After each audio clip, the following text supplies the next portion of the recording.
व्यासाय भवनाय शीशाय गुणराशये वृद्ध्याय शुद्धविद्याय मध्वाय च सप्ताङ्गरूपाय सर्वाधिष्ठाननिधे निजे प्रणतक्लेशनाशाय पार्थसारथे नमः। पूज्याय राघवेन्द्राय सत्यधर्मरताय च भजतां कल्पवृक्षाय ममतां कामधेनवे अज्ञानतिमिच्छेदं बुद्धिसम्पत्प्रदायकं विज्ञानविमलं शान्तं विद्याख्यगुरुं भजे। ಹರಿಕಥಾಮೃತಸಾರ ಗುರುಗಳ ಚರಣದಿಂದ ಪಂಚ ಕೇಳದೆ ಪರಮ ಭಗವದ್ಭಕ್ತರಿದನಾದರದೆ ಕೇಳಬಹುದು. ಇದನಾದರದೆ ಕೇಳುವುದು ಸಿದ್ಧ ಸಾಧನವಿದ ಬಿಂಬಕಾಂಬೋಜಕ್ಕೆ ಪದ್ಮವಲ್ಲಭನಮ್ಮ ವಿಜಯ ವಿಠಲ ಬಲಿವ ಪದ್ಮವಲ್ಲಭನಮ್ಮ ವಿಜಯ ವಿಠಲ ಬಲಿವ. ಹರೇ ನಮ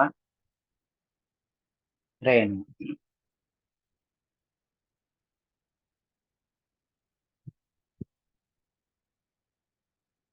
ಪೂಜ್ಯ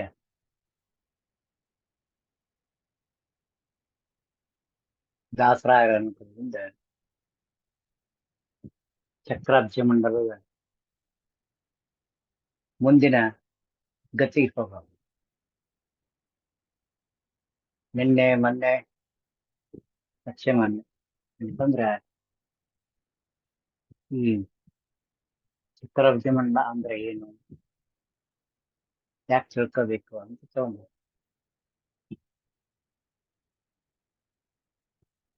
ಚಕ್ರಾಬ್ಜ ಮಂಡಲದ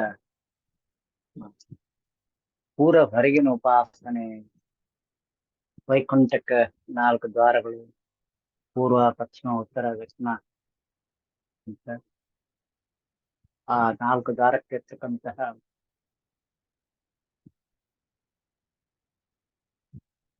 ದ್ವಾರಪಾಲಕರ ಉಪಾಸನೆ,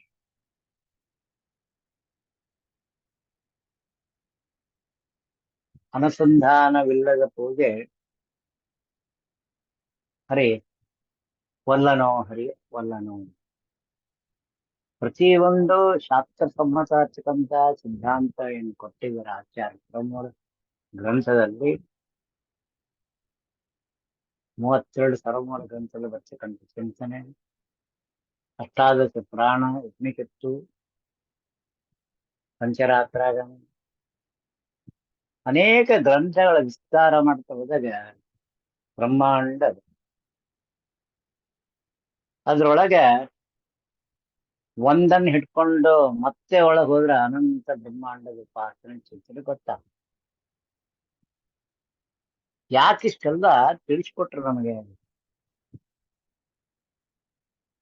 ತುಂಬಾ ಚಿಂತನೆ ಬರ್ತದೆ. ಇಷ್ಟೆಲ್ಲ ಓದ್ಬೇಕಾ ಮೋಕ್ಷಕ್ಕ ಅಂದ್ರೆ ಓದ್ಬೇಕು. ಇಷ್ಟು ಇಡೀ ಪುಸ್ತಕ ಓದಿದಾಗ ನನಗಾಗಿ ಕೊಟ್ಟಂತ ಒಂದು 10 ಕ್ವಶನ್ಗೆ ಉತ್ತರ ಸಿಗ್ತದೆ. ಆದ್ರೆ ಅದ್ರೊಳಗೆ ನನಗೆ ಬರ್ತಕ್ಕಂಥ ಕ್ವಶನ್ ಯಾವ್ದಂತ ನನಗೆ ಗೊತ್ತಾಗ ಬುಕ್ ಓದ್ಬೇಕು. ಅದರಂತೆ ಈ ಎಲ್ಲ ಪುರಾಣ ಇತಿಹಾಸಗಳ ಚಿಂತನೆ, ಉಪನಿಷತ್ತುಗಳ ಚಿಂತನೆ, ಸರ್ವಮೂಲ ಗ್ರಂಥಗಳ ಚಿಂತನೆ, ಮತ್ತು ಅದಕ್ಕೆ ಟೀಕಾ ಮಾಡಿದಂತ ಜೈತೀರ್ಥರು, ಮತ್ತೆ ಅದಕ್ಕೆ ಬೇಕಾದಂತ ಇನ್ನು ಅನೇಕ ಜನರು, ಮತ್ತೆ ಪರಮ ಪೂಜ್ಯ ದಾಸ ಪಿತಾಮಹರಂತ ನಾರವಂಶ ಸಮುದ್ರ ಪುರಂದರಾಯರು, ಅವರಿಂದ ಬಂದಂತ ಬಳುವಳಿ ಎಲ್ಲಾ ದಾಸರು ಮಾಡಂತ ಕೀರ್ತನ, ಮುಂಡಿಗೆ, ಮತ್ತ ಪದ್ಯ ಸುಳ್ಳಾದಿಗಳವಲ್ಲ, ಇವೆಲ್ಲವೂ ಮುಕ್ತಿಗೆ ಹೋಗ್ತಕ್ಕಂತ ಜೀವರಾಶಿಗಳಿಗೆ ಏನಪ್ಪ ಅಂದ್ರ ಅದ ಒಂದು ಹಾದಿ ತೋರಿಸ್ಕೊಟ್ಟಿದೆ. ಯಾವ ಹಾದಿ ಅಂದ್ರ ಈ ಸಂಸಾರ ಚಕ್ರದಿಂದ ಬಿಡುಗಡೆ ಹೊಂದಕ್ಕೆ ಬೇಕಾದಂತಹ ಚಿಂತನೆ ಹಾಕೊಡ್ತದೆ. ಅದರಂತೆ ವ್ಯಾಸದ ಸಾಹಿತ್ಯದೊಳಗೆ ಮೇರು ಗುರುಗಳಾಗಿರ್ತಕ್ಕಂಥ ಶ್ರೀಪಾದರಾಜರು, ಪೂರ್ವದಲ್ಲಿ ಬಹಳ ಜನ ಬಂದಾರೆ, ಜಯತೀರ್ಥರಾಜ ಎಲ್ಲರೂ ಬಂದಿದ್ರು. ಅದು ನಮಗೆ ಸಮೀಪದಿಂದ ಇವತ್ತು ಆ ದಾಸ ಸಾಹಿತ್ಯಕ್ಕೂ ವ್ಯಾಸ ಸಾಹಿತ್ಯಕ್ಕೂ ಪಿತಾಮಹರಾಗಿರ್ತಕ್ಕಂಥ ನಮ್ಮ ಶ್ರೀಪಾದರಾಜರು, ಅವರ ಕೆಳಗೆ ಬಂದ ವ್ಯಾಸರಾಯರು, ಅವ್ರ ಕೆಳಗೆ ಬರ್ತಕ್ಕಂತ ರಾಘವೇಂದ್ರ ತೀರ್ಥರು, ಆದಿಯಾಗಿ ಇನ್ನು ಅನೇಕ ಮಿಕ್ಕಲಾದ ಜ್ಞಾನಿವರೆಣ್ಣರಿದ್ದಾರೆ. ಉಡುಪಿ ಅಷ್ಟಮಠಗಳು, ಘಟ್ಟದ ಮೇಲೆ ಬರ್ತಕ್ಕಂಥ ನಮ್ಮ 4 ಜನ ಪದ್ಮಾರ್ಥ ತೀರ್ಥರು, ಅಕ್ಷೋಕ್ ತೀರ್ಥರು ಮತ್ತು ನರಹರಿ ತೀರ್ಥರಿಂದ ಬಂದಂತಹ ಅನೇಕ ಯತಿ ಪರಂಪರೆ, ರಾಘವೇಂದ್ರ ಸ್ವಾಮಿ ಮಠ, ಶ್ರೀಮದ್ ಉತ್ತರಾದಿ ಮಠ, ಮತ್ತ ಅಂತಂದ್ರ ಶ್ರೀ ವ್ಯಾಸರಾಯ ಮಠ, ಶ್ರೀಪಾದರಾಯ ಮಠ ಅಂತ ಹಿಂಗ ವ್ಯಾಸ ತತ್ವಕ್ಕೆ ಬೇಕಾದಂತ ಅನೇಕ ಟಂಗೆಗಳೆಲ್ಲವೂ ಬಂದು ಅದು ಎಲ್ಲದಕ್ಕೆ ಎಲ್ಲಿ ಸೇರ್ತಾ ಇದೆ ಅಂದ್ರೆ, ಜೀವಿ ಸಾಧಕ ಏನಪ್ಪಾ ಅಂದ್ರೆ ಉತ್ತಮ ಗತಿಗೆ ಅಂದ್ರೆ ಈ ಸಂಸಾರ ಚಕ್ರದ ಬಿಡುಗಡೆ ಹೊಂದಿ ಮುಕ್ತಿ ಪಥಕ್ಕೆ ವೈಕುಂಠಕ್ಕೆ ಹೋಗ್ತಕ್ಕಂಥ ಸಾಧನವನ್ನ ತೋರ್ಸ್ಕೊಟ್ಟಂತ ಪುಟಾತ್ಮರು, ಸತ್ಯಧ್ಯಾನರು, ಸತ್ಯಬೋಧರು, ಸತ್ಯ ಪ್ರಮೋದರು, ಅಧುನಾಪಿ ಸತ್ಯಾತ್ಮ ತೀರ್ಥ ಶ್ರೀಪಾದಂಗಳವರು, ಸುವಿದ್ಯೇನ್ರು, ಶ್ರೀ ಶ್ರೀ ಶ್ರೀ ಸುಭದನ್ ತೀರ್ಥ ಶ್ರೀಪಾದಂಗಳವರು, ವಿಜ್ಞಾನಿ ತೀರ್ಥ ಶ್ರೀಪಾದಂಗಳವರು,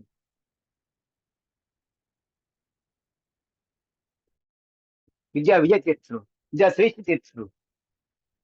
ಹಿಂಗ ಅದು ಹೇಳಕ್ಕೆ ಒಂದು ನಾಲ್ಕಲ್ಲ, ಅನಂತ ಏನಪ್ಪ ಯತಿಗಳಾಗಿ ಬಂದು ಏನಪ್ಪ ಜ್ಞಾನವನ್ನ ಬೋಧನೆ ಮಾಡಕ್ಕೆ ಒಂದು ದೊಡ್ಡ ಹಿಂಡೆ ಕಳಿಸಿದ್ರೆ ಪರಮಾತ್ಮ, ದೊಡ್ಡ ವೃಂದ. ಆ ಕೃಷ್ಣ ಹಿಂದೆ ಗೋಪಿಕಾಸ್ತ್ರೀಯರು ಹೆಂಗಿದ್ರು ಹಂಗೆ ಪರಮ ಪೂಜ್ಯ ಯತಿವರಣ್ಯರು ಮತ್ತು ಪರಮ ಪೂಜ್ಯ ದಾಸವರಣ್ಯರು ಒಂದು ದೊಡ್ಡ ಗುಂಪು ಏನಪ್ಪಾ ಅಂದ್ರೆ ಒಬ್ಬ ಅಲ್ಲೋ ಇಲ್ಲೋ ಇರ್ತಕ್ಕಂಥ ಮೋಕ್ಷಕ್ಕೆ ಯೋಗ್ಯವಾಗ್ತಕ್ಕಂಥ ಜೀವರಾಶಿಯನ್ನು ಹುಡುಕಿ ಅವ್ರಿಗೆ ಅನುಗ್ರಹ ಮಾಡ್ತಕ್ಕಂತಹ ಕಾರ್ಯ, ಅವ್ರಿಗೆ ಉಪದೇಶ ಮಾಡ್ತಕ್ಕಂಥ ಕಾರ್ಯವನ್ನು ಮಾಡಿ ಜಗತ್ತಿನಲ್ಲಿ ಬೋಧಕರಾಗಿದ್ದಾರೆ. ಇದು ಯಾಕೆ ತಗೋಬೇಕಾಗಿತ್ತು ಅಂದ್ರ, ಅನಂತ ಶಬ್ದ ವಾಚ್ಯರ ಪರಮಾತ್ಮ, ಅನಂತ ಗ್ರಂಥಗಳವಲ್ಲ, ಅಲ್ಲಿ ಒಂದೊಂದು ಗ್ರಂಥಗಳಲ್ಲಿ ಒಂದೊಂದು ಇದಕ್ಕೆ ಒಬ್ಬೊಬ್ಬರು ಬೇರೆ ಬೇರೆ ಟಿಪ್ಪಣಿ ಮಾಡಿದ್ದಾರೆ. ಇದೇ ನಮ್ಮ ಹರಿಕಥಾಂಸಾರಕ್ಕೆ ಬಹಳ ಜನ ಟಿಪ್ಪಣಿ ಮಾಡಿದ್ದಾರೆ. ಈಗ ನಿತ್ಯ ನೂತನವಾದ ಹರಿಕಥಾಂಸಾರ ಅನೇಕ ಜನ ಪಂಡಿತರು ವ್ಯಾಖ್ಯಾನವನ್ನು ಮಾಡ್ತಾ ಹೋಗ್ತಾರೆ, ನಿತ್ಯ ನೂತನವಾಗಿರ್ತಕ್ಕಂಥದ್ದು. ಅಲ್ಲ, ದೋಷ ಅಂತ ವಿಚಾರ ಅಲ್ಲ, ಅವರವರಿಗೆ ತಿಳಿದ ಮಟ್ಟಿಗೆ ಆ ಜ್ಞಾನವನ್ನು ವಿಸ್ತಾರವಾಗಿ ಪರಮಾತ್ಮನ ರೂಪ ಗುಣಗಳನ್ನು ತೋರಿಸಿಕೊಡ್ತಾ ಇದ್ದಾರೆ. ಯಾಕೆ ಇದನ್ನ ಹೇಳ್ತಾ ಇದ್ದೀನಿ ಅಂದ್ರೆ, ಬರೀ ಇಷ್ಟಕ್ಕೆ ನಮ್ಮ ಸಾಧನ ಅಲ್ಲ. ಸುಳಾದಿ ಪಾರಾಯಣ ಮಾಡೋದು, ಹರಿಕಥಾಂದ್ರ ಪಾರಾಯಣ ಮಾಡೋದು, ಹಾಡನ್ನ ಹೇಳ್ತಕ್ಕಂಥದ್ದು, ನರ್ತನ ಮಾಡ್ತಕ್ಕಂಥದ್ದು, ಮತ್ತೆ ಏನಪ್ಪಾ ಅಂದ್ರೆ ಈ ಎಲ್ಲ ಪುರಾಣಗಳನ್ನ ಹೇಳ್ತಕ್ಕಂಥದ್ದು, ಓದ್ತಕ್ಕಂಥದ್ದು, ಮತ್ತೆ ಶಾಸ್ತ್ರ ಸಂಬಂಧವಾದಂತ ಶ್ರೀಮನ್ ನ್ಯಾಯ ಸುಧಾದಿ ಸಕಲ ಶಾಸ್ತ್ರಗಳನ್ನ ಅಧ್ಯಯನ ಮಾಡ್ತಕ್ಕಂಥದ್ದು. ಇದು ಏನಪ್ಪಾ ಅಂದ್ರೆ ಮುಕ್ತಿಗೆ ಹೋಗ್ಲಿಕ್ಕೆ ಬೇಕಾದಂತಹ ಆ ಚಕ್ರಾಬ್ಜ ಮಂಡಲದ ಒಳಗಿನ ಸಾರವನ್ನು ನಾನು ಹೆಂಗ ಒಳಗೆ ಹೋಗ್ಬೇಕು, ಆ ಚಕ್ರದ ಒಳಗೆ ಹೋಗ್ಬೇಕು ಎಂಬುದನ್ನ ಹೇಳಿ ಸಾರ್ತಾ ಇದೆ ಅಂತ.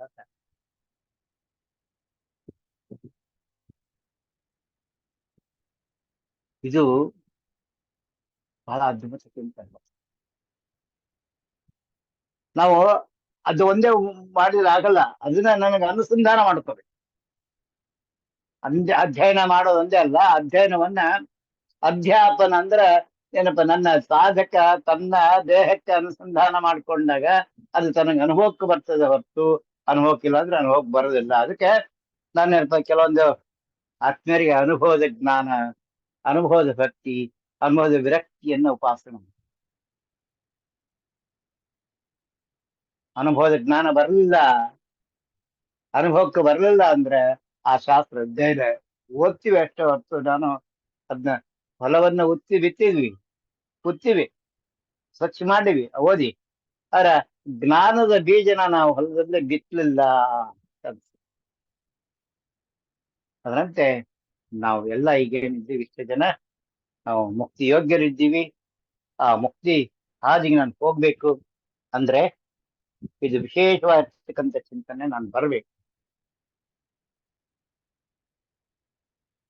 ಅನುಸಂಧಾನ ಈ ನಮ್ಮ ದೇಹಕ್ಕೆ ಹೊಂದ್ಬೇಕು. ಹೊಂದ್ಬೇಕಂದ್ರೆ ಹೊಂದ್ಸಿಕೋಬೇಕು ನಾವು. ಅದಕ್ಕೆ ಇದನ್ನ ಹೇಳ್ತಾರೆ ದಾಸರಾಯರು ನನ್ನ ಒಂದ್ ಕಡೆಗೆ ಅಂತಂದ್ರೆ, ಇಡೀ ಶಾಸ್ತ್ರ ಎಂತ ಶ್ರೀಮಂತ ಭಾಗವತ ಅದಲ್ಲ, ಅದು 12 ಸರ್ಗದ 12 ಸರ್ಗದೊಳಗಿರ್ತಕ್ಕಂತಹ ನಮ್ಮ ದೇಹದಲ್ಲಿದ್ದ ಪರಮಾತ್ಮನ ಏನಪ್ಪಾ 11 ಇಂದ್ರಿಯಗಳು, ಒಂದು 12 ರೂಪ, 11 ಇಂದ್ರಿಯಗಳು, 12 ಇಂದ್ರಿಯಲ್ಲಿ 11 ಸ್ತ್ರೀ ರೂಪ, ಒಂದು ಪುರುಷ ರೂಪ ಅಂತ ಹೇಳ್ತಾರೆ. ಅರಂಗ ಒಂದೊಂದು ಸರ್ಗನೂ ಏನಪ್ಪಾ ನಮ್ಗಿಲ್ಲಿ ಪರಮಾತ್ಮನ ರೂಪ. ಇಡೀ ನಮ್ಮ ದೇಹ ಸ್ಥೂಲ ಶರೀರ ಆ ಭಾಗವತ ಶ್ರೀಕೃಷ್ಣ ಪರಮಾತ್ಮನ ಒಂದು ರೂಪ ಅಂತ ಹೇಳ್ಕೊಳ್ಳೋದು. ಆ ಸಾಕ್ಷಾತ್ ಕೃಷ್ಣ ಪರಮಾತ್ಮನೇ ಹೇಳ್ಕೊಡ್ತಿದ್ದಾರೆ ಈ ಭಾಗವತ ನನ್ನ ಒಂದು ಪ್ರತಿರೂಪ. ಈಗ ನನಗೆ ಭಗವಂತನ ಕಾಣಬೇಕಲ್ಲ ಅಂತ ಅಂದ್ರೆ ಹರಿಕಥಾಂಸಾರಲ್ಲಿ ಏನ್ ಬರ್ತದಂದ್ರೆ, ಸರ್ವ ಪ್ರತೀಕ ಸಂಧಿ ಅಂತ ಒಂದು ಬರ್ತದೆ. ಜಗತ್ತಿನಲ್ಲೇ ಬರ್ತಕ್ಕಂಥ 84 ಲಕ್ಷ ಯೋನಿಗಳನ್ನು ಕಣ್ಣಿಗೆ ಕಾಣ್ತಾವೆ ನಮ್ಮ ನಮ್ಮ ಯೋಗ್ಯತಾ ಅನುಸಾರ. ಅವೆಲ್ಲೋ ಪರಮಾತ್ಮ ಪ್ರತಿರೂಪಗಳಂತ ಉಪಾಸನೆ ಮಾಡ್ಕೊಂಡು ಹೋದಾಗ ನನಗ ಚಕ್ರಾಬ್ಜ ಮಂಡಲದ ಉತ್ತಮ ಗತಿ ಗೊತ್ತಾಗ್ತದೆ. ಸಾಕ್ಷಾತ್ ಪರಮಾತ್ಮ ನನಗೆ ಇಲ್ಲಿ ಕೂತ್ಕೊಂಡು ತಿಳಿಸ್ಕೊಡ್ತಾ ಇದ್ದಾನೆ ಅಂತ ಗೊತ್ತಾಗ್ತದೆ.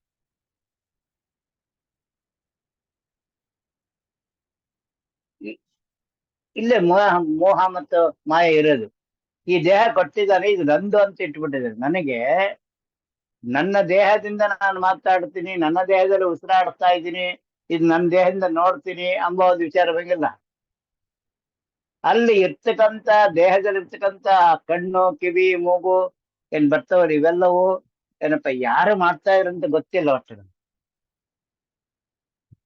ಗೊತ್ತಿದ್ರು ಅದಕ್ಕೆ ಅನುಭವಕ್ಕೂ ಬರೋದಿಲ್ಲ. ಇದು ಅನುಭವಕ್ಕೆ ನನಗೆ ಉಸಿರಾಡ್ತಾ ಇದ್ದೀನಲ್ಲ, ನಾವೆಲ್ಲರೂ ಉಸಿರಾಡ್ಲಕತ್ತೀವಿಲ್ಲ, ಇದು ನಮ್ಗೆ ಯಾವಾಗ ಗೊತ್ತಾಗ್ತದೆ ಉಸಿರಾಡ್ಲಕತ್ತೀನಿ ಅಂತ ನಮ್ಗೆ ಯಾವಾಗ ಬರ್ತದೆ ಅಂದ್ರೆ, ನಾನು ಓಡಿ ಹೋಗ್ತಾ ಇದ್ದೆ ದುಡ್ಡು ಅಂತ ದಮ್ ಹತ್ತದಲ್ಲ, ಅವಾಗ ಹಾ ಹಾ ಅಂತ ಏನ್ ಉಸಿರು ಬಿಡ್ತಿದ್ದೀನಿ. ಅವಾಗ ಮುಖ್ಯ ಪ್ರಾಣಗಳು ಒಳಗಡೆ ಶ್ವಾಸಕ್ರಿಯೆ ಮಾಡ್ತಾ ಇದಾರೆ ಅಂತ ನಂಗೆ ಗೊತ್ತಾಗ್ತದೆ. ನನ್ನ ಕಾಲದ ನಿಯಾಮಕರಾದ ಹರಿ ಏನಪ್ಪ ಇಲ್ಲೇ ಶ್ವಾಸೋಚ್ಛ್ವಾಸ ಸಂಬಂಧ ನನ್ನ ಆಯುಷ್ಯನ ಕ್ಷೀಣ ಮಾಡ್ತಾ ಇದ್ರ ಜ್ಞಾನ ಅಲ್ಲ, ಉಸಿರಾಡ್ತಕ್ಕಂಥ ಜ್ಞಾನ ಬರ್ತದೆ ಒಂದು. ಇನ್ನು ಎರಡನೇದು ಏನಪ್ಪಾ ಅಂದ್ರ, ನನ್ನ ದೇಹ ಬಿಟ್ಟು ಹೊರಗಡೆ ಹೋಗಿ ಉತ್ಕರ್ಣ ಮಾಡಕಲ್ಕ ಅವಾಗ ಈಗ ಬಹಳ ಶ್ವಾಸ ಹೆಚ್ಚು ಕಮ್ಮಿ ಆಗ್ತದೆ. ಉಸಿರು ಕಿರ್ಲಾಡ್ತಾ ಇದ್ದೀನಿ ನಾನು. ಅವಾಗ ಉಸಿರು ಏನಪ್ಪಾ ಅಂದ್ರೆ ಆಡ್ಲಕತ್ತಿ ನಾನು ಇನ್ನು ಅಂತ ಗೊತ್ತಾಗ್ತದೆ. ಜನರಿಗೆ ಈ ತಡಿ ಇನ್ನು ಉಸಿರಾಡ್ಲಕತ್ತೆ ಅಂತ ಕೂಡ್ತೀನಿ. ಅಂದ್ರ ನಾವ್ ಎಷ್ಟು ಹಿಂದಿದ್ದೀವಿ, ಅನಂತ ಕೋಟಿ ದುಡ್ಡು ಸಂಪಾದನೆ ಮಾಡ್ತೀವಿ, ಅದನ್ನ ಅನಂತ ಅಧ್ಯಯನ ಮಾಡಿವಿ, ಶಾಸ್ತ್ರ ಅಧ್ಯಯನ ಎಲ್ಲ ಮಾಡಿವಿ, ಕುತ್ಕೊಂಡಲ್ಲಿ ವಾದ ವಿವಾದ ಮಾಡ್ತೀವಿ ನಾವು. ಅದೇನಪ್ಪಾ ಅಂದ್ರೆ ನನ್ನ ಅನುಭವಕ್ಕೂ ಬರುವುದಿಲ್ಲ ಅಷ್ಟೇ. ನಾವೇನ್ ಮಾಡಿದ್ರೆ ತರ್ಕ ವಾದ ಮತ್ತು ಮಂಡನ ಖಂಡನ ಅಂತ ಬಂದು ಅಲ್ಲಿ ಹೋಗ್ತೀವಿ ಅಷ್ಟೇ. ಆದ್ರೆ ಅಲ್ಲಿ ಆಗ್ತಕ್ಕಂಥ ಕಾರ್ಯನ ನನಗೆ ಅನುಭವ ಆಗಿತ್ತು ಅಂದ್ರೆ, ನನ್ನೊಳಗಿರ್ತಕ್ಕಂತಹ ಅಜ್ಞಾನಕ್ಕೂ ನನಗೂ ಮತ್ತೆ ನನ್ನಲ್ಲಿರ್ತಕ್ಕಂಥ ಜ್ಞಾನಾಭಿಮಾನಿಗೂ ನನಗೂ ಸಂಬಂಧಗಳು ಬೆಳಿಬೇಕು. ಅಜ್ಞಾನವನ್ನು ತೆಗೆದು ಹಾಕ್ತಕ್ಕಂಥ ಕಾರ್ಯ ವಾದ ಇಲ್ಲಿ ಒಳಗಡೆ ಹಾಕ್ಬೇಕು ಅಂತ ಒಂದು ವಿಚಾರ ಬರ್ತದೆ. ಯಾವ ಕಲಿಯುಗದಲ್ಲ, ಕಲಿಯುಗದಲ್ಲಿ ಈ ವಿಚಾರ ಬಹಳ ಬಹಳ ಏನಪ್ಪಾ ಅಂದ್ರೆ ಸ್ಫುಟವಾಗಿ ಗೊತ್ತಾಗ್ತದೆ. ನಾವ್ ಅದಕ್ಕೆ ಹೋಗೋದಿಲ್ಲ. ಯಾಕಂದ್ರೆ ಆತ್ಮಾಭಿಮಾನ ಅಂತ ಬರ್ತದೆ. ನನಗ ಶ್ರೇಷ್ಠತ್ವ ಬೇಕು, ಇದು ಬೇಕನ್ನೋ ಕೀರ್ತಿ ಬೇಕು, ನನಗೆ ಪ್ರತಿಷ್ಠೆ ಬೇಕು, ನನ್ಗೆ ಸಂಪತ್ತು ಬೇಕು, ನನಗೆ ಈ ಜ್ಞಾನ ಬೇಕು. ಆ ಜ್ಞಾನ ಅದಕ್ಕಾಗಿ ಬಳಸ್ಕೋಬೇಕನ್ನೋ ಒಂದು ಹುಂಬತನಕ್ಕೆ ಹೋಗ್ತೀವಿ ಹೊರತು ನಾವು ಇಷ್ಟೆಲ್ಲ ಓದಿದ್ದೀನಲ್ಲ ನಾನು, ಇಷ್ಟೆಲ್ಲ ಅಧ್ಯಯನ ಮಾಡಿಲ್ಲ ನಾನು, ಇದು ಯಾವ ಕಾರಣಕ್ಕಾಗಿ ಅಂತ ಆತ್ಮಾವಲೋಕನ ಮಾಡ್ಕೊಳ್ಳಕ್ ಪ್ರಯತ್ನ ಪಟ್ಟಾಗ ಮಾತ್ರ ನನ್ನ ಗುರುಗಳ ಆಚಾರ ಮಧುರು ಏನಪ್ಪಾ ಅಂದ್ರೆ ಏನು ಸರ್ವಮೂಲ ಗ್ರಂಥವನ್ನ ಬರೆದಿಟ್ರು, ಜೈಚೇತ್ರದ ಟೀಕೆ ಟಿಪ್ಪಣಾದನ್ನು ಮಾಡಿಕೊಟ್ರು. ಅಲ್ಲಿಂದ ಹಿಡಿದು ಎಲ್ಲಾ ಯತಿವರೆಣ್ಣರು ಅವರವರ ಯೋಗ ಇದು ತಕ್ಕಂಗೆ ಅದನ್ನ ವಿಸ್ತಾರ ಮಾಡಿಕೊಟ್ಟು ಸಾರ್ಥಕ ಆಗ್ತದೆ. ಎಲ್ಲ ಅಧ್ಯಯನ ಮಾಡಿ ಆಚಾರ ನಮ್ಮ ಇವರು ಪರಮ ಪೂಜ್ಯ ವೇದವ್ಯಾಸ ದೇವರು ಏನಪ್ಪಾ ಅಂದ್ರೆ ಎಲ್ಲ ಲುಪ್ತವಾಗಿರ್ತಕ್ಕಂಥ ಜ್ಞಾನವನ್ನ ಮತ್ತೆ ತೆಗೆದುಕೊಟ್ರು ನಮಗೆ. ಅದು ಏನಪ್ಪಾ ಸರ್ವಮೂಲ ಗ್ರಂಥ ಜೊತೆಗೆ ಏನಪ್ಪಾ ಅಂದ್ರೆ ನಮಗೆ ಭಗವದ್ಗೀತಾ, ಮಹಾಭಾರತ, ರಾಮಾಯಣ ಅದಲ್ಲದನೆ ಸೂತ್ರಗಳನ್ನ ಮಾಡಿಕೊಟ್ರು. ಆ ಸೂತ್ರಕ್ಕೆ ಭಾಷ್ಯ ಅಂತ ಮಾಡಿದ್ರು ಮೂರು ಆಚಾರ ತ್ರಯರು ಅವರವರ ಯೋಗ್ಯತಾನುಸಾರ ತಿಳಿಸಿ ಹೇಳ್ಕೊಟ್ರು. ಆಯಾ ಕಾಲಘಟ್ಟಕ್ಕೆ ತಕ್ಕಂತ ಜ್ಞಾನ ಅಲ್ಲಿ ವಿಚಾರ ಏನು ಅಂತ ಅದನ್ನ ಅಲ್ಲಿ ತೋರಿಸ್ಕೊಟ್ರು. ನಾನು ಇವತ್ತಿನ ಕಾಲಘಟ್ಟಕ್ಕೆ ಆ ಅಧ್ಯಯನ ನೋಡ್ಕೊಂಡು ನಾನು ಯಾವ ಹಾದಿಯೊಳಗೆ ಹೋಗ್ಬೇಕು ಎಂಬೋ ಒಂದು ದೃಷ್ಟಾಂತವನ್ನು ಇಟ್ಟುಕೊಂಡು ನಾನು ಹೋದಾಗ ಮಾತ್ರ ನನಗೇನಾಗ್ತದೆ, ನನ್ನ ಗುರಿ ಗೊತ್ತಾಗ್ತದೆ. ಇದಕ್ಕೊಂದು ಸಣ್ಣ ಉದಾಹರಣೆ, ಮಹಾಭಾರತದಲ್ಲಿ ಆಚಾರ್ಯ ದ್ರೋಣರು ಚಕ್ರವ್ಯೂಹವನ್ನ ಸಂಪನ್ನ ಮಾಡುತ್ತಾರಲ್ಲಿ. ಒಳಗ ಆ ರಾಜ ನಿಂತ್ಕೊಂಡಿರ್ತಾರೆ, ಹೊರಗಡೆ ಯುದ್ಧ ಮಾಡಿ ಒಳಗಡೆ ಹೋಗ್ಬೇಕು ನಾವು. ಅದು ಪರಮಾತ್ಮ ಅನುಗ್ರಹಿಸಿದಂತಹ ಅಭಿಮನ್ಯಿಗೆ ಮಾತ್ರ ಗೊತ್ತಿರ್ತದ. ಮೂವರಿಗೆ, ಒಂದು ಅಭಿಮನ್ಯಿಗೆ, ಒಂದು ಅರ್ಜುನಿಗೆ, ಒಂದು ಕೃಷ್ಣಗೆ ಒಳಗಡೆ ಹೋಗ್ತಕ್ಕಂಥ. ನಾವ್ ಹೆಂಗ ಭಕ್ತರಂಗ ಒಳಗೊಳಗ ಹಂಗ ದೈತ್ಯರದ್ದು ಬಂಧನ ಮಾಡೋಕಂತ ಇರ್ತಾರೆ. ಜಯದ್ರಹಿತ ನಾನು ಒಂದಿನ ಪಾಂಡವರು ಗೆದಿಬೇಕು ಅಂತ ಅಪೇಕ್ಷೆ ಇಟ್ಟು ಏನಪ್ಪಾ ಯುದ್ಧ ಮಾಡ್ತಾನೆ, ತಪಸ್ಸನ್ನು ಮಾಡ್ತಾನೆ, ರುದ್ರದೇವರಿಂದ ವರ ಪಡಿತಾರೆ. ಅವಾಗ ಅರ್ಜುನನು ಒಂದು ಬಿಟ್ಟು ಹುಡುಕಿದ ಯಾರ ಸೋಲ್ಸು ಅಂತ ಹೇಳಿ. ಇವರ ಎಲ್ಲ ಕಡೆ ಗೊತ್ತಿರ್ತೀವಿ, ಧರ್ಮ ಭ್ರಷ್ಟ ಆಗ್ತೀವಿ ನಾವು, ಬಲಹೀನರಾಗ್ತೀವಿ ನಾವು. ಅರ್ಥ ಒಂದು ಬಿಟ್ಟು ಏನಪ್ಪಾ ಅಂದ್ರ ಆ ಅಶ್ವಿನಿ ಆರೋಗ್ಯಹೀನರಾಗ್ತೀವಿ ನಾವು. ಗೋಪಾಲಕರು, ಅಶ್ವಪಾಲಕರು ಅಧ್ಯಯನ ಹೋಗ್ತದ, ಧರ್ಮ ಭ್ರಷ್ಟ ಆಗಿವಿ, ಆರೋಗ್ಯ ಹೊಂಟದ. ಆದ್ರೆ ಅರ್ಥಕ್ಕೆ ಅಭಿಮಾನಿಯಾದ ಇಂದ್ರನ ಮಾತ್ರ ಇಟ್ಟುಕೊಂಡು ನಾವು ಅರ್ಥದಲ್ಲಿ ಬಲ ಬಂದ್ವಿ. ಇನ್ನು 4 ಮಂದಿ ಕಡೆ ನಾನು ಬಲ ಕೊಡ್ಲಾರ್ದಕ್ಕೆ ಅವರು ಸುಮ್ನೆ ಕೂತ್ಕೊಂಡ್ರು. ಆದ್ರೆ ಕೃಷ್ಣನ ಸವಾಸ ಬಂದಿದ್ದಕ್ಕೆ ಸುಭದ್ರ, ಉತ್ತಮವಾದ ಭದ್ರ ಇದ್ಲು. ಆಕೆಯಲ್ಲಿ ಜನನ ಕೊಡ್ತಿದ್ರು ಜ್ಞಾನದ ಅರ್ಜುನನ ಅಂಶ ಬಂದಿದ್ದಕ್ಕೆ ಅಲ್ಲಿ ಬಂತು. ಅವರು ಒಳಗಡೆ ಹೋಗ್ಲಿಕ್ಕೆ ಆದಿ. ನಾ ಕತೆ ಹೇಳ್ತಾ ಇದ್ದೆಲ್ಲ ಇದು ಸಾಧಕರಿಗೆ ಬೇಕಾದಂತ ಉತ್ತಮ ಅನುಸಂಧಾನ ಚಿಂತನೆ ಹೇಳ್ತಾ ಇದ್ದೇನೆ. ಅವ ಒಳಗಡೆ ಭೀಮಸೇನರು ಬಂದ್ರು ಸಹಿತ ಆ ಚಕ್ರ ಬೀಚ್ ಒಳಗೆ ಹೋಗ್ಲಿಕ್ಕಾಗಲಿಲ್ಲ. ಇವ್ರು ಇವನ್ ಮಾತ್ರ ಆ ಅಭಿಮನ್ಯು ಒಳಗಡೆ ಹೋದ. ಅಂದ್ರೆ ಯಾರು ಈ ಚಕ್ರವ್ಯೂಹದಲ್ಲಿ ಒಳಗಡೆ ಹೋಗ್ಬೇಕು ಅವ್ರಿಗೆ ಮಾತ್ರ ಸಾಧ್ಯ ಆಗ್ತದೆ. ಅದು ಸಂಸಾರ ಬಂದಿಂದ ಒಳಗೆ ಹೋದತ್ತ ಹೊರಗೆ ಬರ್ಲಾ ಇಲ್ಲ. ಅಂದ್ರೆ ನಾನು ವೈಕುಂಠಕ್ಕೆ ಹೋಗ್ಬೇಕಾದ್ರೆ ನಡುವೆ ಈ ಚಕ್ರಾಬ್ಜ ಬಂಡ ಇಟ್ಟಿದ್ದಾನೆ, ನಾನು ಇದನ್ನ ಪಾರಾಗಿ ಹೋಗ್ಬೇಕು. ಇದು ಪಾರ ಆಗ್ಬೇಕಾದ್ರೆ ಮೇಲೆ ಏನ್ 51 ದಳದ ಏನಪ್ಪಾ ಅಂದ್ರೆ ಒಂದು ಅಕ್ಷರಾಭಿಮಾನಿ ಇಟ್ಟಿರ್ತ ಪರಮಾತ್ಮ. ಅದು ಅಕ್ಷರ 51 ಅಕ್ಷರಗಳು. 51 ಅಕ್ಷರದಲ್ಲಿ ಸಮಸ್ತ ಸರ್ವ ಶಬ್ದ ವಾಚ್ಯರಾದ ಹರಿಯಲ್ಲಿ ಕೂತ್ಕೊಂಡಿದ್ದಾನೆ. ಆ ಎಲ್ಲ ಅಕ್ಷರಗಳು, ವೇದಗಳವ, ಉಪನಿಷತ್ತುಗಳವ, ಹಾಡು ಹರಿಕತೆ ಎಲ್ಲ ಇದೆ. ನಾವು ನಿತ್ಯ ಮಾಡ್ತಕ್ಕಂಥ ಸಮಸ್ತ ಏನಪ್ಪ ಶಬ್ದಗಳು ಅದರಲ್ಲಿ ಬಂದು ವ್ಯಾಪಾರ ಕತಿ ಎಲ್ಲ ಬರ್ತವ. 84 ಲಕ್ಷ ಯೋನಿಯಲ್ಲಿ ಬರ್ತಕ್ಕಂಥ ಸಮಸ್ತ ಜೀವರಾಶಿಗಳ ಏನ್ ಶಬ್ದ ಹೊರಗಡೆ ಬರ್ತದೆ, ಘೋಷ ಆ ಪರಮಾತ್ಮ ಅದೇ ರೂಪದಲ್ಲಿ ಅದನ್ನ ತಗೊಂಡಿದ್ದಾನೆ ನನ್ನ ಚಿಂತನೆ ನನ್ನಲ್ಲಿ ಬರ್ಬೇಕ. ಇದು ತ್ರಿಕರಣ ಪೂರ್ವಕ 3 ಗುಣದಿಂದ ಬರ್ತದೆ. ರಜೋಗುಣ, ತಮೋ ಗುಣ, ಸತ್ವಗುಣ 3 ಗುಣದಿಂದ ಬಂದ ಶಬ್ದಗಳು. ಯಾವ ಶಬ್ದಗಳು ನಂಗೆ ಸ್ಪರ್ಶ ಆಗ್ತದೋ ಅದರಂತೆ ನಾನು ಗತಿಯನ್ನು ಮುಂದೆ ತಗೊಂಡೋಗ ಜೀವನದಲ್ಲಿ ಅನುಭವಕ್ಕೆ ಬರ್ತಾವು. ಸತ್ವಗುಣ ಶಬ್ದ ಬಂತು ನಂಗೆ ಕಿವಿಗೆ ಕರ್ಣಕ್ಕೆ ಸ್ಪರ್ಶ ಆಗಿತ್ತಂದ್ರೆ ಅದಕ್ಕೆ ಕರ್ಣ, ಯೋಗ, ಕರ್ಣ, ತಿಥಿ, ವಾರ, ನಕ್ಷತ್ರ ಇವು ಕಾಲದಾಗ ಪರಮಾತ್ಮ ಉಪಾಸನೆ ಬೇಕಾದಂಥವು. ಇದು ನನಗೆ ಪ್ರತಿ ದಿನ ಆಗ್ತಾ ಇದೆ. ನಾನು ಸಂಧ್ಯಾವನ ಮಾಡೋದ್ರ ಗಳಿಗೆ ಅಂತೀನಿ, ಬಟ್ ಅನುಭವ ತಗೊಂಬಂಗೆ ಅಷ್ಟೇ. ಶ್ವೇತದ್ವೀಪೆ ಅಂತ ಹೇಳ್ತೀನಿ, ಶ್ವೇತವರಾಹ ಕಲ್ಪೆ ಅಂತೀನಿ, ಜಂಬುದ್ವೀಪೆ, ದಂಡಕಾರಣ, ದೇಶ, ಗೋದಾವರಿ ಅಂತೆಲ್ಲ ಹೇಳ್ತೀನಿ. ಇವತ್ತಿನ ವಾರ, ತಿಥಿ, ನಕ್ಷತ್ರ, ಸಂವತ್ಸರ, ಆಯನ, ಋತು ಪ್ರತಿಯೊಂದು ಹೇಳ್ತೀನಿ. ಆದ್ರೆ ಅದು ಯಾಕೆ ಹೇಳ್ತೀರಿ ಅಂತ ನನಗೆ ಗೊತ್ತಿಲ್ಲ. ನಮ್ಮಪ್ಪ ಹೇಳಿದ್ದ, ಅವರಪ್ಪ ಹೇಳಿದ್ದ, ನಮ್ಮ ತಾತ ಹೇಳಿದ್ದ, ಏದು ನಾವು ಬ್ರಾಹ್ಮಣ ಅದಕ್ಕೆ ಪಂಚಾಂಗ ತಗೊಂಡು ಹೋಗ್ಬೇಕು ನಾನು ಅಂತ ಹೇಳ್ತಾ. ಅದರಿಂದ ಏನ್ ಲಾಭ ಅಂಬುದು ನಮಗ್ ಗೊತ್ತಿಲ್ಲ. ಅದು ಗೊತ್ತಾಗಿದ್ರೆ ಇವತ್ತ ನಮ್ಮ ಸಮಾಜದ ಹುಡ್ರು ಸಂಧ್ಯಾವನ್ನು ಬಿಡ್ತಿದ್ದಿಲ್ಲ.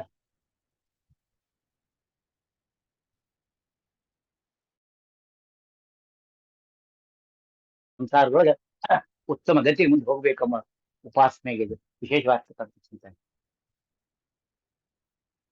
ಇಲ್ಲಿವರೆಗೆ ನಮ್ಮವರು ಏನಪ್ಪ ಶಾಸ್ತ್ರ ಇರ್ತಂತ ಕವಿದರು, ಉತ್ತಮ ಬ್ರಾಹ್ಮಣರು, ಉತ್ತಮ ಜ್ಞಾನಿಗಳು ಅಂತ ಬಂದಾರ. ನಮಗೆ ತಿಳಿದನ್ನ ನಾವು ಸಮಾಜಕ್ಕೆ ಹಾಕ್ಬೇಕು. ಅದ್ರ ಅರ್ಥದ ಅನುಸಂಧಾನದ ಉಪಾಸನೆ ಇಟ್ಕೊಂಡು ಹೋದ ಮಾತ್ರ 10 ಜನರನ್ನ ನಾನೇನಪ್ಪ ಅಂದ್ರೆ ಮುಕ್ತಿ ಸಾಮ್ರಾಜ್ಯ ಕರ್ಕೊಂಡು ಹೋಗ್ಲಿಕ್ಕೆ ಅನುಕೂಲ ಆಗ್ತದೆ.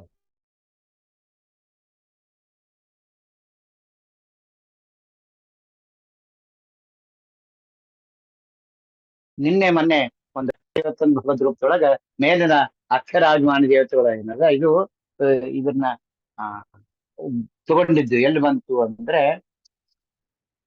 ಓಂ ಅಂ ಅಜಾಯ ನಮಃ ಅಂತ ತಗೊಂಡಿದ್ದು. ಅಜಾಯ ನಮಃ ಚತುರ್ವಿಧ ಮೂರ್ತಿ ನಮ್ಮ ಹಣೆಯಲ್ಲಿ ಬಂದ. ಹಣೆ ಪ್ರತಿ ಜೀವರಲ್ಲೇ ಪಾಲ ಅಂತ ಬರ್ತದೆ. ಕೆಲವೊಂದು ವಿಶೇಷವಾಗ್ತಕ್ಕಂಥ ಹಣಿನೇ ಯಾಕೆ ಮುಟ್ಟಿಗಬೇಕು ಅಲ್ಲೇ ನಾವು ಪ್ರತಿದಿನ ಸ್ತ್ರೀ ಪುರುಷರು ಅಲ್ಲೊಂದು ತಿಲಕ ಇಡ್ತೀವಿ. ಮುತ್ತೈದೆಯರು ಇಟ್ಕೋತಾರ, ಇವ್ರು ಇಟ್ಕೋತಾರ, ಈ ನಮ್ಮ ಎಲ್ಲರೂ ಇಟ್ಕೋತೀವಿ. ಅಲ್ಲಿ ಏನದಪ್ಪ ಅಂದ್ರೆ ನಟ್ಟ ನಡುವೆ 2 ಏನಪ್ಪಾ ಅಂದ್ರ ನಮ್ಮ ಬ್ರೈನ್ ಬರ್ತದಲ್ಲ, ಅವೆರಡಕ್ಕೂ ಸಿಗ್ನಲ್ ಹೋಗ್ತಕ್ಕಂಥ 2 ನಾಡಿಯ ಒಂದು ಒಂದು ಸಣ್ಣದಾಗಿರ್ತಕ್ಕಂಥ ನಾಡಿ ಸೆಂಟರ್ ಪಾಯಿಂಟ್ಸ್. ಅದಕ್ಕೆ ಸೇಫ್ಟಿ ಅಂತ ವೈಜ್ಞಾನಿಕ ರೂಪದಿಂದ ಬರ್ತದೆ. ಅಲ್ಲಿ ತಿಲಕ ಧಾರಣ ಮಾಡೋದ್ರಿಂದ ಏನಾಗ್ತದೆ ಅಂದ್ರೆ ಅದು ನಮ್ಮ ಕೈಲಾಸ ವಾಸ ಗೌರೀಶ ಈಶ ಅಂತ ಹೇಳ್ತೇವೆ. ಇಲ್ಲೇ 12ನೇ ಏನಪ್ಪಾ ಅಂದ್ರೆ ಶಿವ ಮೊದಲೇ ಶಿವ ಯಾರು ಬರ್ತಾರೆ, ಕೈಲಾಸವಾಸ ಪಾರ್ವತಿ ಪರಮೇಶ್ವರ್ ಕುತ್ಕೊಂಡು ಇಲ್ಲೇ ಅಗ್ನಿ ನೇತ್ರ ಕೊಡ್ತಾನ. ನನಗೆ ಆ ಜ್ಞಾನ ಬರ್ತದ. ನನಗೆ ಜ್ಞಾನ ನೇತ್ರ, ಜ್ಞಾನ ಮಂಡಲ, ಅಗ್ನಿ ಮಂಡಲ ಪ್ರಕಟ ಆಗ್ತಾ ಇದೆ. ವಿಶೇಷ ಅಗ್ನಿ ಏನಪ್ಪಾ ಅಂದ್ರ ಜ್ಞಾನಾಗ್ನಿ ಬರ್ಬೇಕು. ಆ ಜ್ಞಾನದ ಅಭಿವೃದ್ಧಿ ಹೆಚ್ಚಾದಂಗೆಲ್ಲ ಆ ನೇತ್ರಾಗ್ನಿ ಬರ್ತದೆ ಒಳಗೆ. ನನಗ ದೃಷ್ಟಿಗೋಚರ ನಮ್ಮ ವಿಜಯ ವಿಠಲವ ಅಲಿವಾ, ಶಬ್ದಗೋಚರ ನಮ್ಮ ವಿಜಯ ವಿಠಲವ ಅಂದ್ರ ನಾನು ಎಲ್ಲೆಲ್ಲಿ ಶಬ್ದ ಕೇಳಿದ ಚಲನ ಶುದ್ಧಿ ಆಗ್ತದೆ, ನೇತ್ರ ಶುದ್ಧಿ ಆಗ್ತದೆ, ಪಟಲ ಶುದ್ಧಿ ಆಗ್ತದೆ.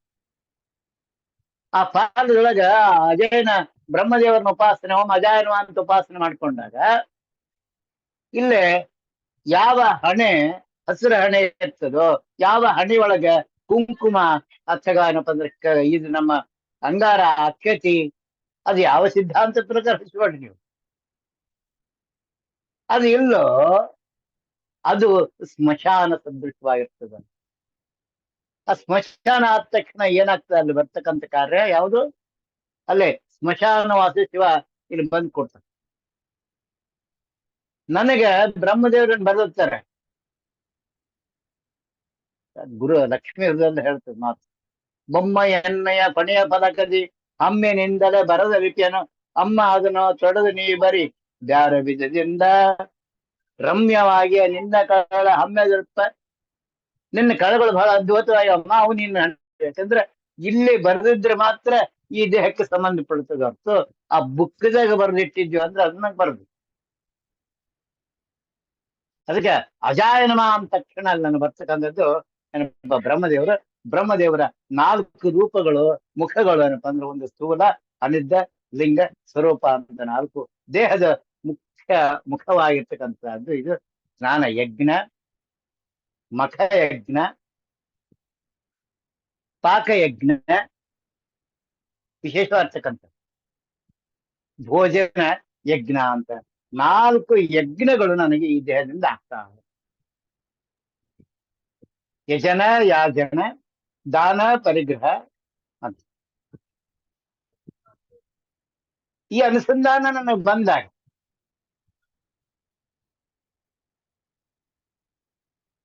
ಹಣೆಯಲ್ಲಿ ಆ ತಿಲಕ ಧಾರಣ ಮಾಡ್ಕೊಂಡಾಗ ನನಗೆ ಅಲ್ಲೇ ಕೈಲಾಸವಾಸ ಶಿವ ಬರ್ತಾನ. ಆ ಶಿವನಿಂದ ಏನಾಗ್ತದೆ ಅಂದ್ರೆ ಮೇಲಿರ್ತಕ್ಕಂಥ ಜ್ಞಾನ ಹೆಂಗೆ ಸಟಕ್ ತಗೊಳಕ್ ಬರ್ತದೆ. ಭಗೀರಥನ ಪರಿಪೂರ್ಣ ಶಾಸ್ತ್ರ ಗ್ರಂಥ ಏನಾಗಲ್ಲ, ಚಿಂತನೆ ಮಾಡೋದು ದಿವ್ಯ ಅವಶ್ಯಕತೆ ಇಲ್ಲ. ಅಲ್ಲಿವರೆಗೆ ಜ್ಞಾನ ಗಂಗೆ ಬಂದ್ಬಿಡ್ತಾರೆ. ಶಿವ ಅದನ್ನ ಕುತ್ಕೊಂಡ ತಲೆ ಮೇಲೆ ಆ ಶಿವನ ಉಪಾಸನೆ ಪಂತ ಅಂದ್ರೆ ಪಂಚನಾರಿ ನದಿ ಅಂತ ಹೇಳ್ತೀವಲ್ಲ, ಆ ಮುಖದಲ್ಲೇ ಬರ್ತಕ್ಕಂಥ ರೂಪ, ಅದು ಯಾರು ತಗೋತಾರೋ ಅವ್ರಿಗೆ ಆ ಜ್ಞಾನ ಒಳಗಡೆ ಇಳಿತಾ ಬ್ರಹ್ಮರಂಧ್ರ ಉಪಕಾರ ಕೆಳಗಡೆ ಹೋಗ್ತಕ್ಕಂಥ ರೂಪ ನಮ್ಗೆ ದರ್ಶನ ಆಗ್ಲಕ್ಕೆ ಹೋಗ್ತದ. ಅದಕ್ಕೆ ಅಜಾಜ 51 ಭಗವದ್ಗೀತೆಯಲ್ಲಿ ಒಂದನೇದು ನಾನು ನಿನ್ನೆ ತಗೊಂಡಿದ್ದು ಯಾವುದು ಅಜಾಯನಮ, ಎರಡನೇದು ಏನಪ್ಪ ಅಂದ್ರೆ ಈಶಾಯನಮ, ಇಂದ್ರಾಯನಮ, ಆನಂದಾಯನಮ ಅಂತ ಎರಡನೇದು. ಮೂರನೇದು ಏನಪ್ಪಾ ಅಂದ್ರ ಇಂದ್ರಾಯನಮ, ನಾಲ್ಕನೇ ಈಶಾನಾಯನಮ, ಐದನೇದು ಉಗ್ರಾಯನಮ ಅಂತ ತಗೊಂಡಿದ್ದೆ 5 ರೂಪ.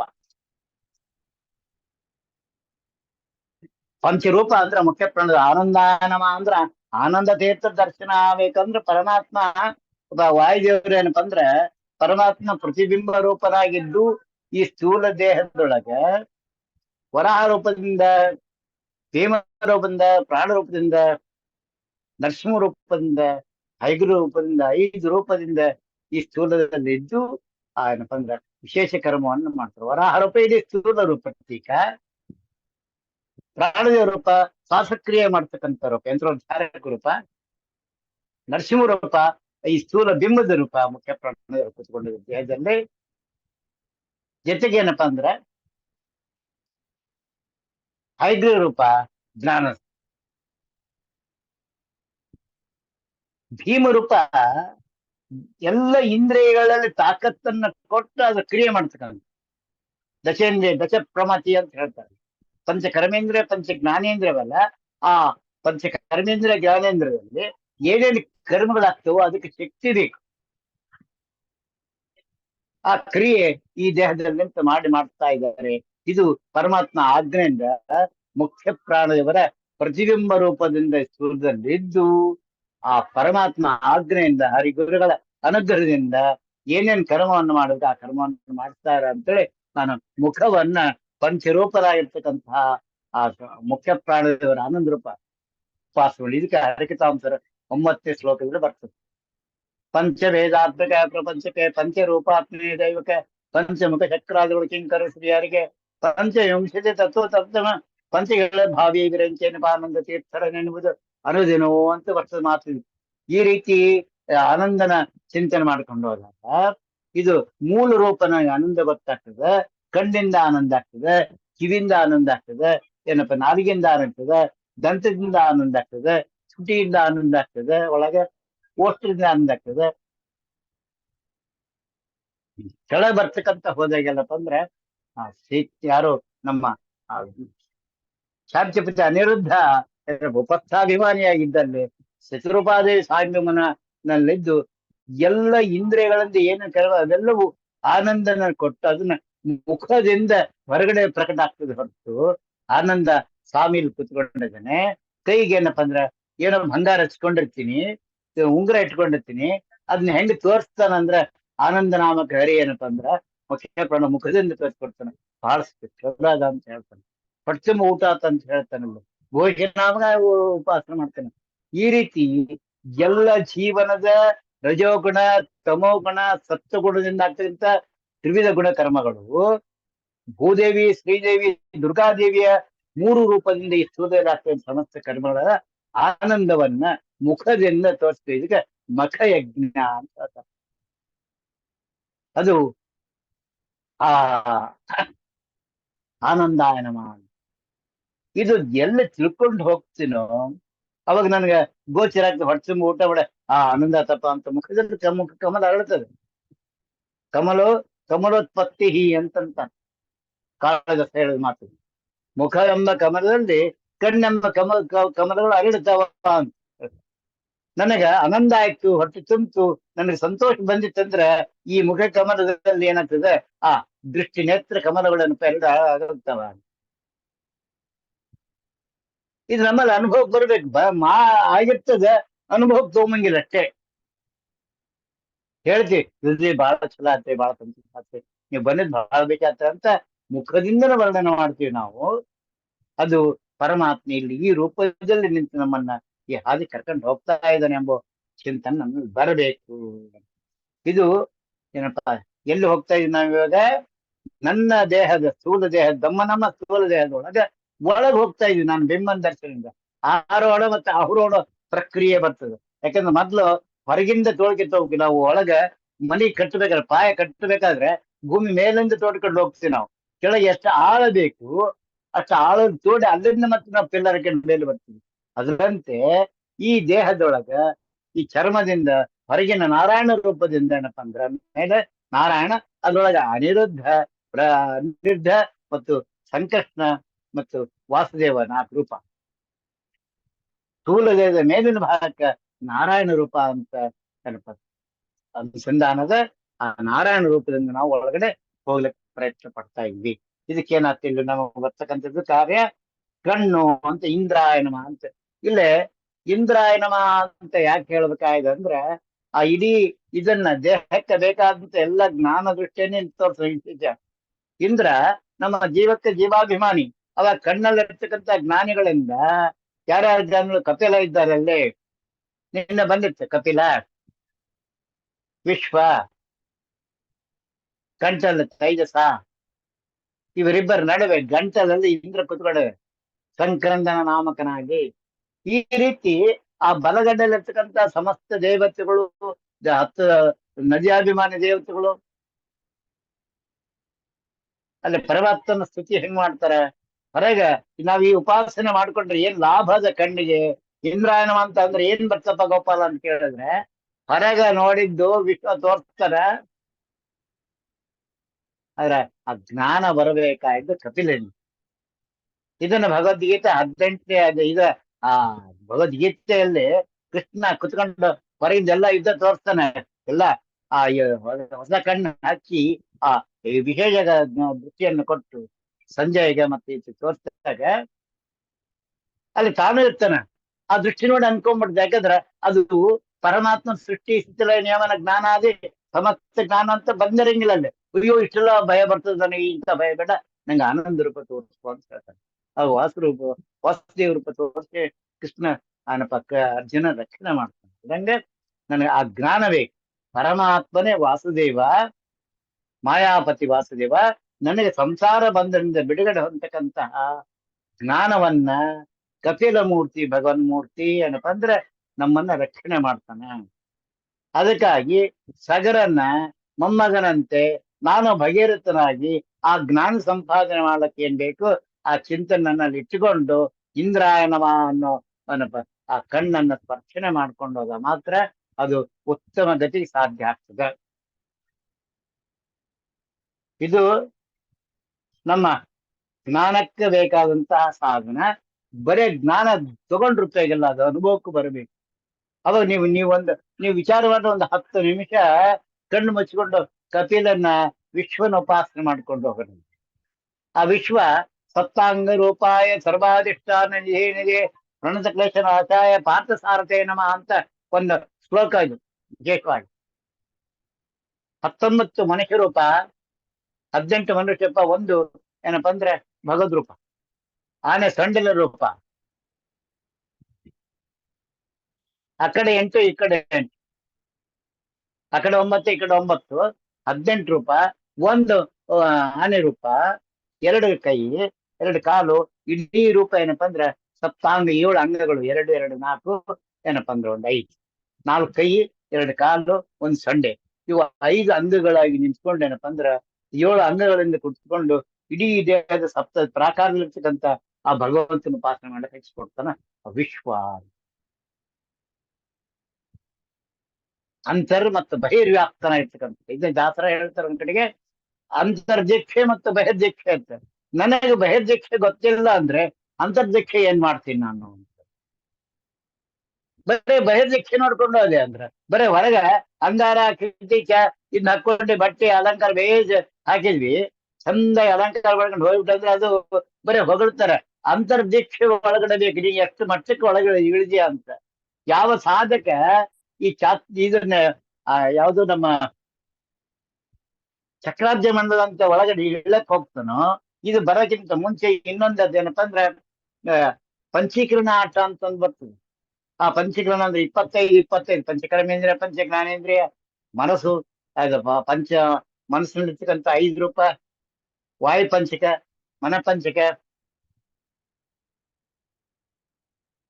ಆ ಪಂಚಭೂತಗಳು, ಪಂಚಮಾತ್ರಿಕೆಗಳು, ಈ ರೀತಿ 25 ರೂಪಗಳ ಚಿಂತನೆಯನ್ನ ಅದು ನಮ್ಮ ದೇಹಕ್ಕೆ ಯಾವ ರೀತಿ ಅನುಸಂಧಾನ ಮಾಡ್ಕೊಂಡು ಹೋಗ್ಲಿಕ್ಕೆ ನಮಗ ಈ ಚಕ್ರ ತಿಳ್ಕೊಂಡ ನಂತರ ಜೊತೆಗೆ ಅದನ್ನು ಇದ್ರೊಳಗೆ ಬಂದು ಹೋಗ್ತದೆ.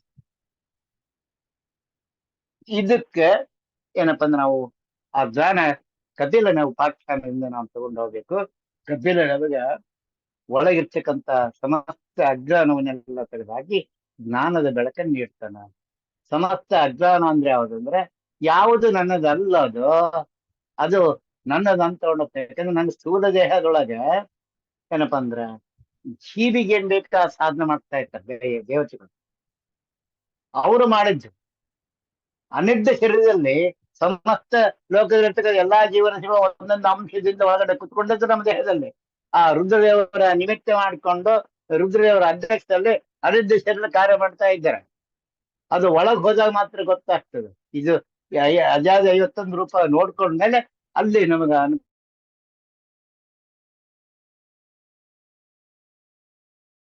ಪಡಕ್ ಆಗ್ತದೆ ನನಗೆ. ಇದು ಯಾವುದು ಆ ಕಣ್ಣಲ್ಲಿರ್ತಕ್ಕಂಥ ರೂಪ. ಅದರಂತೆ ಎಡಗಣ್ಣಲ್ಲಿರ್ತಕ್ಕಂಥ ರೂಪ ಯಾವುದು ಅಂತಂದ್ರೆ ಚಂದ್ರ ಬರ್ತಾನ. ಇಲ್ಲೇ ಶ್ರೋತ್ರಾಚಮನ, ನೇತ್ರಾಚಮನ ಅಂತ ಹೇಳ್ತೀವಿ.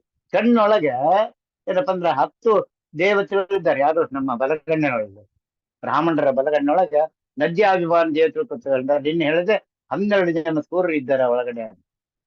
ಇಲ್ಲೇ ವಿಶೇಷವಾಗಿ ಆನಂದಾಂಕ ಅಂತ ಒಂದು ಬರ್ತದೆ, ಆನಂದ ನದಿ ಒಂದು ಬರ್ತದೆ, ಒಂದು ಬಿಸಿ ನೀರಿನ ತಟ ಬರ್ತದೆ ನದಿ ಒಳಗಡೆ. ಎರಡು ಕಡೆ ಇರ್ತಾವ.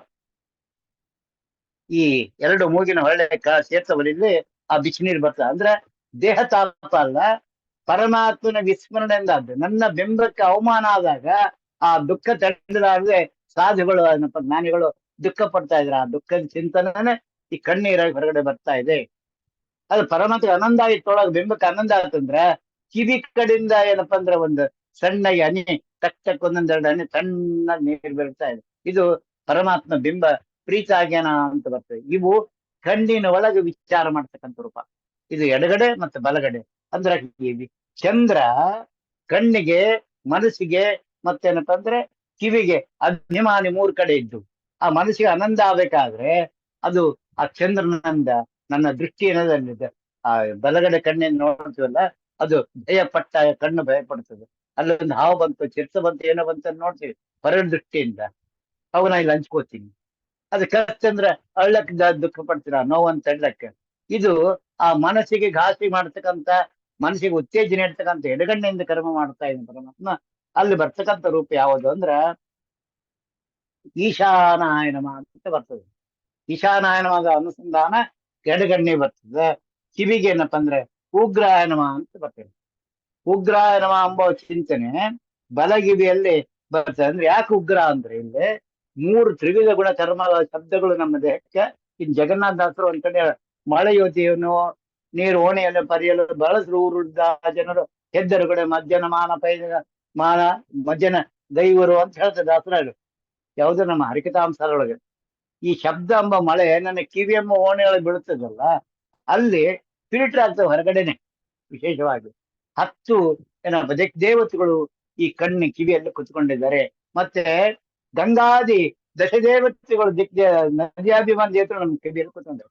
ಗಂಗಾ, ಯಮುನಾ, ಸಿಂಧು, ಸರಸ್ವತಿ, ನರ್ಮದಾ, ಗೋದಾವರಿ, ಚಪತಿ ಎಲ್ಲ ನದಿಗಳು ಈಗ ನಮ್ಮ ಕಿವಿಯಲ್ಲಿ ಕುತ್ಕೊಂಡಿರ್ತಾರೆ. ಅದಕ್ಕೆ ನಾವೇನಪ್ಪಾ ಅಂದ್ರೆ ಅದನ್ನ ಪರಿಶುದ್ಧ ಅಂತ ಹೇಳ್ಕೊಂಡು ನೀರ್ ಸಿಗ್ಲಿಲ್ಲ ಅಂದ್ರೆ ಆ ಬಲಗೈಯನ್ನು ಸ್ಪರ್ಶ ಮಾಡ್ಕೋತೀವಿ.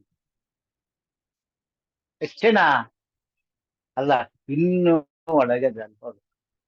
ಈ ಶಬ್ದಗಳವಲ್ಲ, ಈ ಶಬ್ದಗಳು ಒಳಗಿನ ಜೀವ ಏನಿರ್ತಲ್ಲ, ಒಳಗಿನ ಜೀವ ಅದು ಸಾತ್ವಿಕಿತ್ತಂದ್ರೆ ಇಲ್ಲಿ ತಮೋ ಮತ್ತು ಸತ್ವ, ತಮೋ ಯಾವ ಶಬ್ದಗಳು ಬಿದ್ದು ರಜೋಶಯ ಶಬ್ದಗಳು ಕಿವೆ ಬಿದ್ದರೆ ಅದನ್ನ ಸಾತ್ವಿಕವಾಗಿ ಪರಿವರ್ತನೆ. ಆ ಮೂರ್ತಿ ತಗೊಂಬರ ಮಾರ ಅಂತ ಆ ಸಿಟ್ಟು ಬಂದು ತಮೋ ವ್ಯಾಪಾರ ಬಂದಿರ್ತಾನೆ, ಜಲ್ದಿ ಮೂರ್ತಿ ಎತ್ತಿಡು ಅಂತ ಹೇಳ್ತೀವಿ ನಾವಲ್ಲಿ. ಸಿಟ್ಟೆ ಅದು ಏನಾಗ್ತದೆ, ತಮೋ ಸಾತ್ವಿಕ ರೂಪದಲ್ಲಿ ಬರ್ತದೆ. ಹೂವಿನ ಪಟ್ಟಿ ತಗೊಂಬರ ಅಂತ ಹೇಳ್ತೀವಿ.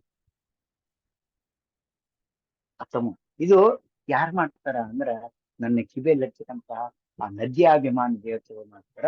10 ದಿಕ್ಕಿನ ದೇವತೆಗಳು ಯಾಕೆ ಕಿವಿಯಾಗಿರ್ತಾರೆ ಅಂದ್ರೆ ದಶ ದಿಕ್ಕಿಂದ ಬರ್ತಕ್ಕಂಥ ಶಬ್ದಗಳನ್ನೆಲ್ಲವನ್ನು ಗ್ರಹಣ ಮಾಡ್ತಕ್ಕಂಥದ್ದು. ಮತ್ತೆ ಗಣಪತಿ ಯಾಕೆ ಆಕಾಶಿಕ ಅಜ್ಞಾನಿ ಆತ್ಮನನ್ನ ಕಿವಿಯಲ್ಲಿ ಇರ್ತಾನ. ಉದ್ದ ಸೊಂಡೆ ಯಾಕಂದ್ರೆ ಗ್ರಹಣ ಮಾಡ್ತಕ್ಕ ನಾಸಿಕ ಉದ್ದದ ಯಾಕಂದ್ರೆ ಎಷ್ಟು ದೂರ ಇದ್ರು ಸಹಿತ ಆ ವಾಸನೆ ಹಿಡ್ಕೋತಾನ ಗಣಪತಿ.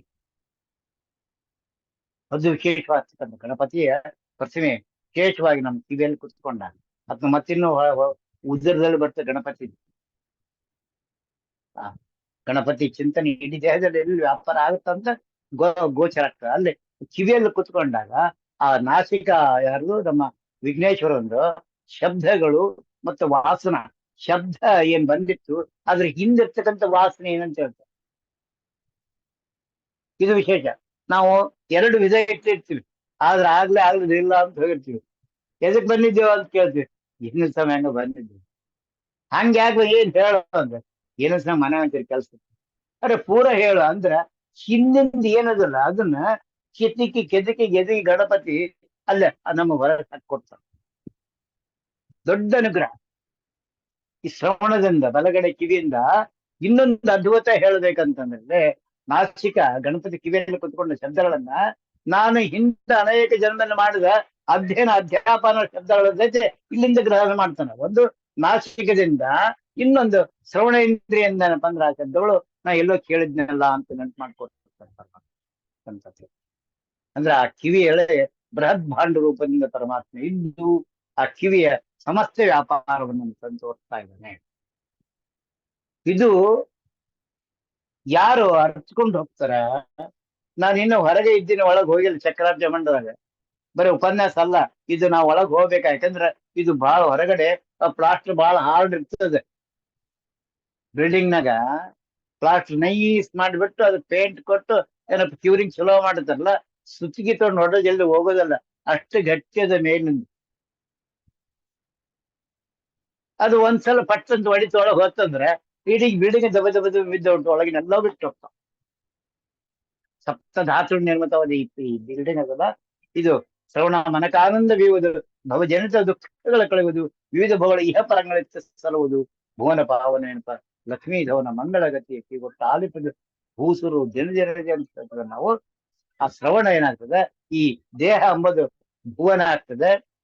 ಸನ್ಮಾನ್ಯನಾಗಿರ್ತಕ್ಕಂತಹ ಆ ಬಿಂಬನಾಗದ ಹರಿ ಏನಪ್ಪ ಒಳಗಡೆ ಕೂತ್ಕೊಂಡಿದ್ದಾನೆ, ಆತನ್ನ ನೋಡ್ಲಿಕ್ಕೆ ಬೇಕಾದಂತ ಕಾರ್ಯ ನನ್ನ ಕಿವಿಯಲ್ಲಿರ್ತಕ್ಕಂತಹ ಸಮಸ್ತ ದೇವತೆಗಳು ದೇವತೆಗಳು ಕೆಲಸ ಮಾಡ್ತಾರೆ, ತೋರಿಸ್ಕೊಡ್ತಾರೆ. ಯಾಕ ಅಂದ್ರೆ ಈ ಕಿವಿಯಲ್ಲಿರ್ತಕ್ಕಂಥ ದೇವತೆಗಳೇ ಅಷ್ಟದೊಳ ಕ್ರಮದಲ್ಲಿ ಇರ್ತಾರೆ. ಅಲ್ಲಿ ಪ್ರಾದೇಶ ನಾಮಕ ಮತ್ತು ಪ್ರಾಗ್ನಾಮಕ ಒಳಗಡೆ ಕೂತ್ಕೊಂಡಿದ್ದಾನೆ. ಅಲ್ಲ ಮೂಳೇಶ್ ಇರ್ತಾನೆ. ಯಾಕಂದ್ರೆ ನಾನ್ ಯಾರು ಅಂತ ಗೊತ್ತಾಗ್ಬೇಕು. ಶ್ರವಣದಿಂದ ಮಾತ್ರ ಸಾಧ್ಯ ಆಗ್ತದೆ. ಹೂಯ್ಯ ನಾನ್ ಯಾರು, ನಾನು ಎದಕ್ ಬಂದೇನೆ, ನಾನು ಏನ್ ಮಾಡ್ಬೇಕು ಅಂಬೋದು ಈ ತತ್ವಜ್ಞಾನ ನನ್ಗೆ ಗೊತ್ತಾಗ್ಬೇಕು. ಇದು ಶ್ರವಣದಿಂದ. ಅದಕ್ಕೆ ಹೋಗಪ್ಪ ಸಾರಿ ಹೋಗು, ಕೇಳು, ಅವ್ರೇನು ಬಂದ ಹೇಳ್ತಾರ ಅವ್ರು ಕೇಳು ಕೇಳು ಕೇಳು ಅಂತ ಹೇಳ್ತಾರೆ. ಈ ಕಾರಣ ಅಂದ್ರೆ ನಾನ್ ಯಾರು ಅಂತ ಗೊತ್ತಾಗ್ಬೇಕು. ಅಲ್ಲಿ ಹೋದಾಗ ಗೊತ್ತಾಗ್ಬೇಕು. ಕಣ್ಣು ಹೆಂಗ ಗುರುಗಳಿಗೆ ನಮ್ಗೆ ಸಂಬಂಧ ಬೆಳೆಸ್ತದೋ, ಅದ್ರ ಕಿವಿ ಆ ಜ್ಞಾನಕ್ಕೂ ನನಗೆ ಸಂಬಂಧ ಬೀಳುತ್ತದೆ. ಇದನ್ನ ಎಲ್ಲಿ ರಾಮಾಯಣದಲ್ಲಿ ಏನಪ್ಪ ಅಂದ್ರೆ ಆ ಯಾರು ನಮ್ಮ ಸೂರ್ಯನ ಪುತ್ರರಾಗಿರ್ತಕ್ಕಂತಹ ವಾಲಿ ತಮ್ಮ ಸುಗ್ರೀವಿಗೂ ಆ ರಾಮದೇವರಿಗೂ ನಡುವ ಮುಖ್ಯ ಪ್ರಾಣದ ಹೆಂಗ ಕಲಿಸ್ತಾರ, ಸಖ್ಯವನ್ನು ಕಲಿಸ್ತಾರ. ಹಂಗ ಈ ದೇಹದೊಳಗ ಮುಖ್ಯ ಪ್ರಾಣದ ಕುತ್ಕೊಂಡು ಈ ಕಿವಿಯಿಂದ ಬರ್ತಕ್ಕಂಥ ಶಾಸ್ತ್ರದ ಜ್ಞಾನವನ್ನ ಸುಗ್ರೀವಂತೆ ಬಂದು ಅದು ಏನಪ್ಪ ಒಳಗೆ ಇದ್ದಂತ ಬಿಂಬಕ್ಕೆ ಸ್ಪರ್ಶ ಮಾಡ್ತಾ ಇರ್ತಾರೆ. ಅಲ್ಲಿ ಸುಗ್ರೀವ ಅನುಮಾನ ಪಟ್ಟ, ನಾವು ಇಲ್ಲಿ ಅನುಮಾನ ಪಡ್ತೀವಿ. ಅವ್ರು ಹೇಳ ಸರಿಗಿದಲ್ಲಿ ಜಾಸ್ತಿ ಏನ ಹೇಳಕತ್ತಾರವ, ಕರೆಕ್ಟ್ ಅದ್ರಲ್ಲಿ ನೋಡಿ ಸುಮ್ಮನೆ ಏನೇನೋ ಅದರ್ಲಕತ್ತಾರ, ಏನೇ ಹೇಳ್ತಾನ ಅಂತ ಅನುಮಾನ ಬರ್ತದೆ. ಇದು ಸುಗ್ರೀವನ ಚಿಂತನೆ.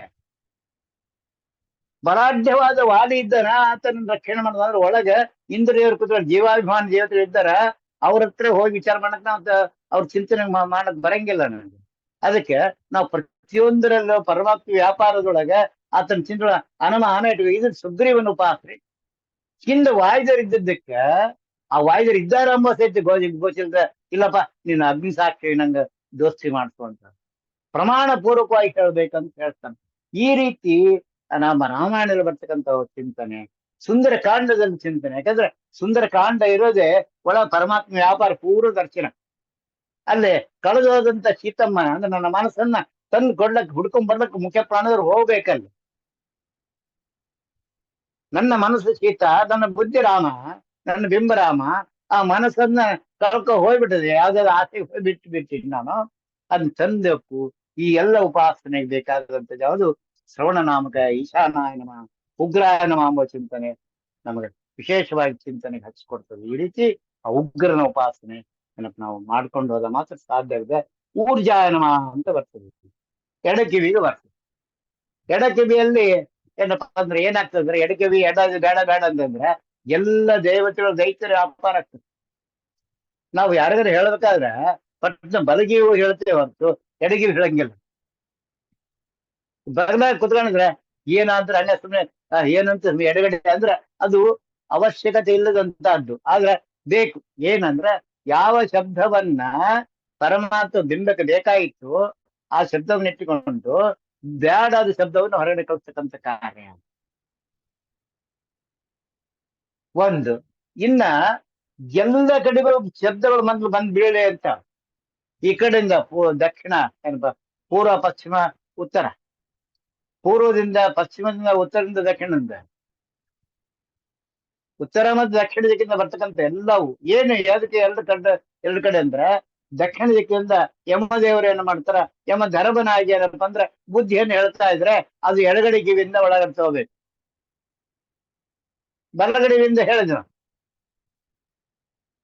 ಪಶ್ಚಿಮ ಇದು ಉತ್ತರ ದಿಕ್ಕಿಂದ ಮಹಾರುದ್ರ ದೇವರು ಏನಪ್ಪ ಅಂದ್ರೆ ಲಯಕರ್ತನ ಇರ್ತಕ್ಕಂಥ ಯಾವ್ದು ನಂಗೆ ಲಯ ಎಂಬುದನ್ನು ತಿಳಿಸ್ಕೊಡ್ತಕ್ಕಂಥದ್ದು ಬಲದಿವಿಯಿಂದ ಗೊತ್ತಾಗ್ತದ ಅಂತ ಹೇಳ್ತಾರೆ.